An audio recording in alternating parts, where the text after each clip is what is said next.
정책연대를 말씀하셨는데 아무래도 이제 국민들 보기에는 조국혁신당은 이제 검찰개혁 완성 여기에 제일 적극적이지 않나.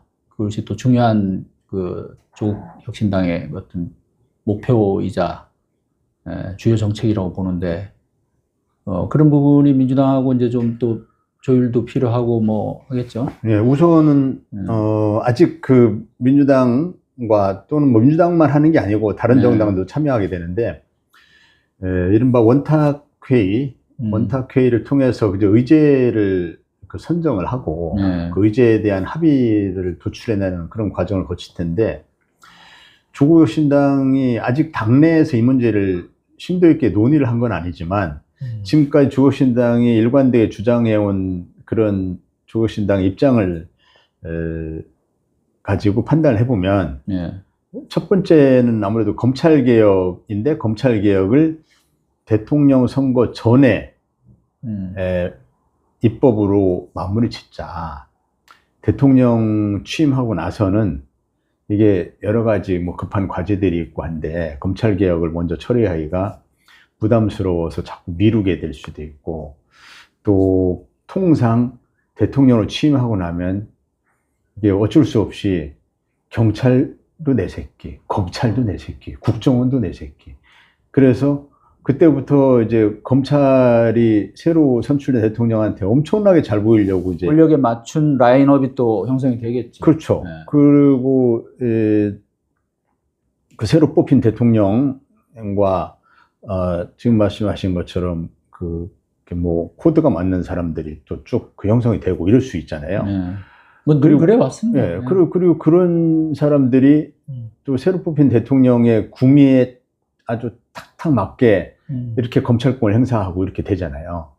그러면은 자꾸 검찰이 잘하고 있는데 왜 내가 개혁해야 되나 이런 생각을 하게 되고 그 말고도 경제 그 과제가 얼마나 많은데 민생이 얼마나 급한데 뭐 하면서 이게 지금 자꾸 미뤄지게 됩니다. 그래서 대선 전에 입법을 마무리 지어야 한다. 그 검찰개혁 과제. 그거는 조국혁신당이 지금 이제 거의 확고한 방침이고. 그렇죠.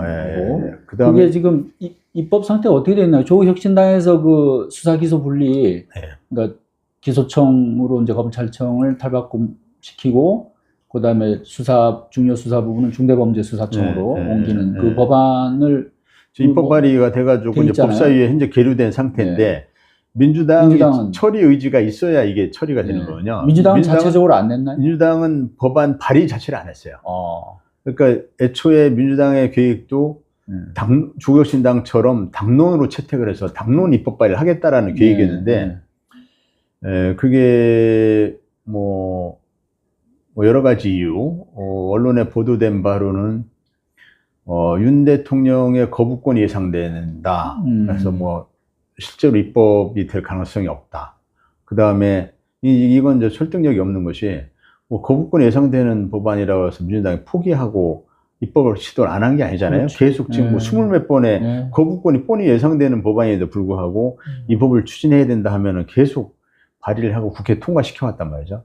그래서 썩 설득력 있는 논리는 아닌데 어쨌든 뭐 그런 이유 또는 민생 경제 이런 것이 급하다 뭐 이런 이유 뭐 그다음에 지금 불필요한 논란을 만들기보다는 민주당의 집권 후에 한꺼번에 이게 그러니까 그 국회 입법 권력도 가지고 있고 대통령 권력도 가지고 있고 할 때 논란을 일거에 잠재우면서 그때 하는 게 시기적으로 맞다 뭐 이런 여러 가지 이유로 검찰개혁 입법 추진을 지금 안 하고 있는 상황이거든요. 그래서 검찰개혁 입법이 지금 법사위에서 잠자고 있습니다. 이 부분에 대해서 조국혁신당은 지금 입법 추진 안 하겠다는 그 민주당의 의도 정확하게는 이재명 대표의 의중이라고 이렇게 언론에 보도되고 그렇게 알려져 있는데 이 부분에 대해서 계속 촉구를 하는 입장이죠. 그 대선 전에 입법을 마무리해야 한다. 아마 뭐 검찰개혁 완성 또는 마무리에 대한 그런 그 큰 틀에서는 뭐 다르지가 않다고 봅니다. 그렇죠. 저도 민주당이나 뭐 네. 조국혁신당이나. 근데 이제 목표는 비슷하나 가는 방법, 지금 방법론에서 네. 차이가 좀 있는 것 같고, 지금 이제 말씀하신 대로라면 민주당은 이제 권력을 잡아서 확실하게 하겠다. 응? 의회 권력도 갖고 대통령 권력도 쥐게 되면 이제 진짜 확실하게 할 수 있다. 이런 논리라는 거고. 네. 네. 이제 조국 혁신당에서는 그게 또 여러 가지 변수가 있을 수 있으니까 네. 대선 전에 하는 게 좋다. 예. 이게 전에 말이죠. 전에 그 문재인 정부 때 약간의 그런 이런 방법론을 두고 예. 시행착오가 있었잖아요. 네. 그때도 대선 전에 해야 된다. 예. 예. 그리고 실제 민주당에서 또 그런 법안 발의를 해놨었잖아요. 예. 예. 근데 계속 그때도 그냥 묻히고 있었죠. 묵혀놓고. 그러니까 그때 민주당이 실패했잖아요, 결과적으로. 그래 대선에 지고 나서 예, 또 부랴부랴 예, 하는 바람에 맞죠. 또 문제가 생기고. 맞죠. 예, 그래서 대선 전에 해야 된다라고 계속 뭐 저를 비롯해가지고 그렇죠. 민주당 내 검찰개혁에 좀 적극적인 입장을 갖고 있던 철험회 소속 의원들이 계속해서 이거를 요구했음에도 불구하고 그때마다 당 지도부에서 뭐 민생 우선이다, 뭐 개혁보다는 민생이 급하다, 뭐 이러면서 또 검찰개혁 필요가 뭐 이런 예, 얘기도. 뭐 이렇게 얘기하면서 중도층이 썩 그 뭐 이렇게 좋아하는 게 아니다, 뭐 이러면서 계속 미뤄왔습니다. 또 선거 승리에 도움이 안 된다, 네, 뭐 예. 이런 정치 공학적인 그런 마인드를 가지고 계속 미뤄왔거든요. 그러다가 대선에서 지고 나니까 그때부터 갑작스럽게 이제 위기감을 느껴가지고 이러다가 이제 검찰권 가지고 뭐 여러 가지 그 남용 사례가 많이 나오겠구나, 검찰 공화국이 되겠구나, 이렇게 위기감을 가지니까 그때 부랴부랴 했거든요. 그러니까 여론에서 이제 지금까지 뭐 하다가 그렇죠. 대선에 지고 나니까 이제 차기 정부에서 해야 될 일을 지금 그 새 대통령 취임하기 직전에 새 대통령 취임 앞두고 이걸 밀어붙인다는 게 말이 되냐면서 공격을 많이 당한 거죠. 그거는 공격당할 사실 또 빌미도 준 셈이죠. 예. 예.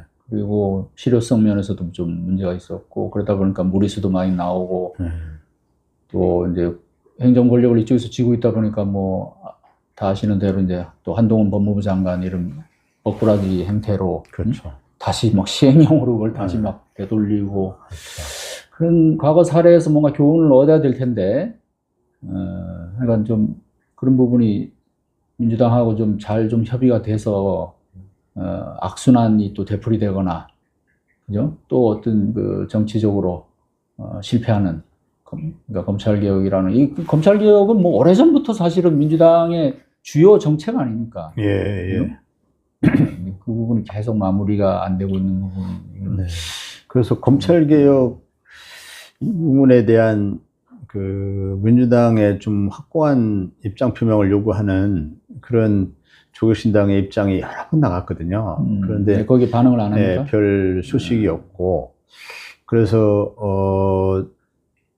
그 정말 검찰개혁에 진정성이 있냐, 진심이냐에 대해서 의구심을 갖는 뭐 이런 언론인들도 있고, 그런데 검찰개혁에 대한 그 진심 뭐 이거는 의심하지는 않습니다. 다만 두 가지가 이제 문제인데, 하나는 완전한 수사기소 분리를 과연 지지하는가, 여기에 대해서는 약간 확신이 없어요. 그게 또 검사 출신 의원들도 그 부분은 조금 미묘한 어떤 의견 차이가 있지 않아요? 그런데 검사 출신 의원들도 윤석열 대통령이 있을 때는 검찰 수사권 완전 폐지를 적극적으로 주장을 했어요. 그렇죠. 그런데 정확하게는 검사 출신 의원들이 반 검찰이라기보다는 반 윤석열이었거든요. 그렇죠. 그래서 그 윤석열 검찰은 반대하지만, 윤석열의 검찰권 행사는 반대하지만, 그러나 윤석열이 제거된 이후, 윤석열이 사라진 이후에 검찰권 행사 중 수사권을 떼내는 게 맞냐라는 거에 대해서 어떤 입장을 보일지 아직 확인이 안 됐어요. 그것도 걱정이 되고, 그 다음에 검사 출신 의원들도 그렇고, 무엇보다도 이제 이재명 대표가 지금까지는 수사기소 분리에 대해서, 민주당이 수사기소 분리를 그 총선 공약이란 이렇게 제시는 합니다. 그러나 공약으로 제시하고 그건 이제 앞으로의 과제다. 이런 식으로 하면서 지금 당장은 수사기소 분리가 어렵다. 이렇게 나갈 수도 있거든요. 이재명 대표가 수사기소 분리가 즉각적으로 이루어져야 한다는 확고한 입장을 표명한 적은 없습니다. 네. 그래서 수사기소 분리를 즉각 지금 당장 검찰 수사권을 떼내는, 검찰 수사권 완전히 폐지하는, 그 이후에 뭐 중대범죄수사청을 만들고 검찰 공수처로 바꾸고 뭐 이런 그 개혁 과제에 대해서 민주당의 입장이 과연 무엇인지, 이것이 그 확신이 없고, 첫째. 그 다음에 시기 문제죠. 타이밍 문제인데, 검찰개혁이 지금 즉각 입법화되지 않으면 또 실패할 수 있다. 저는 그런 우려를 가지고 있습니다. 네. 그래서 지금 당장, 그리고 완전한 수사기소 분리 입법, 이것이 이루어져야 한다. 이것을 민주당을 상대로 계속 설득하고 있는 과정이고, 뭐, 우회적으로 이제 듣는 얘기는, 걱정 안 해도 된다. 뭐 이렇게 말은 듣고 있지만, 그러나 그에 대한 확신은 없는 상황입니다. 과거에 정치권에서의 약속이 대체로 지켜지지 않거든요. 네. 특히 선거 전에 했던 약속은 선거 후에 대부분 안 지켜집니다. 그래서 지금 선거 전에 검찰개혁에 대해서 민주당을 믿어달라 이렇게 민주당이 얘기는 하지만 그에 대해서 얼마나 믿어야 될지는, 이행이 담보될 수 있을지는 확신이 없습니다. 그러니까 이게 뭐 말씀하신 것처럼 그런 어떤 정치공학적인 판단이나 또는 정치적인 유불리, 득실 뭐 이런 것을 따져서 사실은 할 게 아니고 왜 검찰개혁이 필요하고 마무리를 수사기소 분리로 해야 되는지에 대한 확실한 어떤 그 인식이 있다면은 시기와 상관없이 오히려 정치적 논란에 또 휩싸일 수도 있으니까 대선 후에는 빨리 하는 것이 좋겠다, 이제 그런 입장이시죠. 그거 검찰개혁 하나 하고, 네. 또 하나가 결선투표제입니다. 네. 결선투표제. 결선투표제. 네. 결선투표제도 오랜 동안 이제 정치개혁과제로 노무현 대통령 때부터 계속 결선투표제 도입해야 한다. 대통령 선거와 적어도 광역단체장 정도는 결선투표제를 도입해서, 그래서 선거 연합이 가능하게 해야 된다.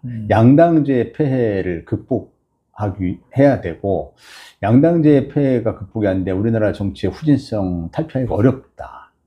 대통령제와 양당제가 결합이 돼가지고 결국 5년마다 정권이 계속 바뀌면서 전 대통령이 계속 감옥을 가거나 뭐 이런 불행한 일이 계속 반복되고, 임기 말기로 가면서 국정 동의가 확 떨어지고, 그 모든 양대 정당들이 완전히 카르텔 형성해서 서로 적대적인 어떤 공존을 하고, 그래서 적대적 공존도 하는 한편 상대방을 공격해서 얻는 반사이익만 가지고 정치를 하려고. 네.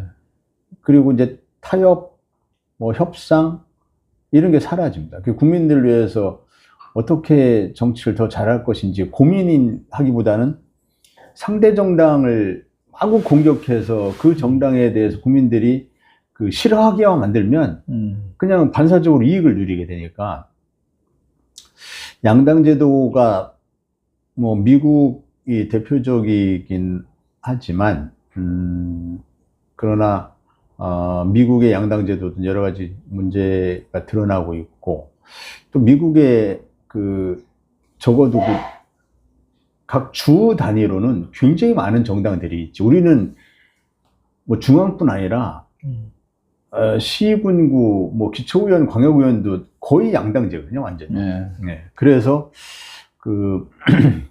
소수 정당이 발붙일 곳이 없는 그런 정치 문화이고, 미국을 제외하고 나머지 정치 선진국들은 다 양당제 아닙니다. 다 다당제입니다. 좀 다원화된 그런 정당 시스템을 가지고 있거든요. 그래서 비교섭단체 또는 소수 정당들이 굉장히 다 많은 비중을 차지하고 있습니다. 그게 이제 그런 정치 양당제 폐해를 극복하기 위한 정치개혁 과제 중에 대표적인 게 결선 투표제 도입이죠. 물론 이것은 선거제도 개혁과 맞물려서 좀 네. 가는 측면이 있습니다. 그래서 선거제도 개혁도 같이 논의되긴 해야 되는데 결선 투표제 문제. 그다음에 역시 양당제 폐해를 극복하는 정치개혁 과제 중에 하나가 교섭단체 문제거든요.